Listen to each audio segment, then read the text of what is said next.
नमस्कार, स्वागत करते हैं आप सभी का। आप देख रहे हैं न्यूज़ 11 इंडिया। मेरा नाम है Kunwar Tabish Ali. National monetization pipeline, राष्ट्रीय मौद्रीकरण पाइपलाइन, जिसके बारे में आज सब चर्चा कर रहे हैं। संसद से सड़क तक इसकी चर्चा है। कोई इसके पक्ष में है तो कोई इसके विपक्ष में है।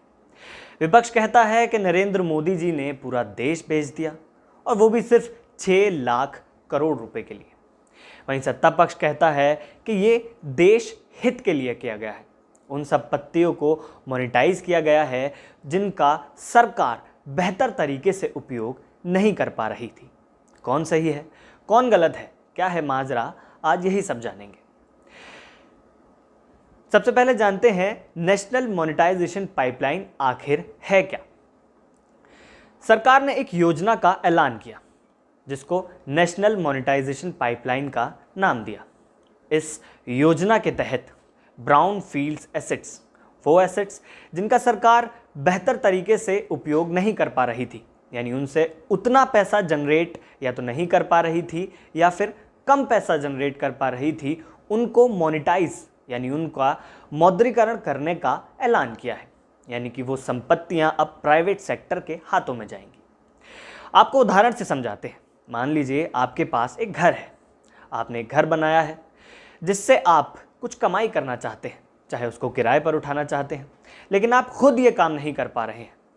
आप बोलते हैं अपने एक मित्र से कि भाई यहाँ आ, इस संपत्ति को मैं तुझे देता हूँ, इससे तुझे मुझे इतना रुपया इतने महीने में देना ही देना है। इसी तरीके से कुछ सरकार ने किया है। जितनी भी ऐसी संपत्ति हैं जिन संपत्तियों का सरकार बेहतर तरीके से उपयोग नहीं कर पा रही थी, उनका प्राइवेटाइजेशन हो गया है। अब सवाल उठता है कि फिर विपक्ष इतना आक्रामक क्यों है? विपक्ष ऐसा क्यों कह रहा है कि नरेंद्र मोदी जी ने 6 लाख करोड़ में पूरा देश बेच दिया है? सवाल तो है, और सवाल इसलिए है क्योंकि जो काम किसी और से सरकार करवा रही है, वो काम सरकार खुद भी तो कर सकती थी।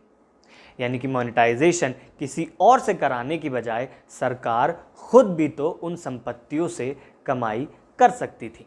यानी कह सकते हैं कि कहीं ना कहीं सरकार की नाकामी सामने आई है।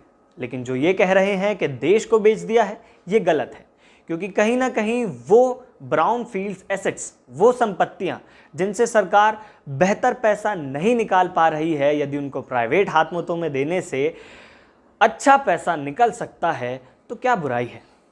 वो पैसा देश के हित के लिए काम आएगा, नए रोजगारों का सृजन होगा और भी अन्य कई ऐसी बातों में सुधार आएगा जिनके लिए देश लंबे वक्त से इंतज़ार कर रहा है।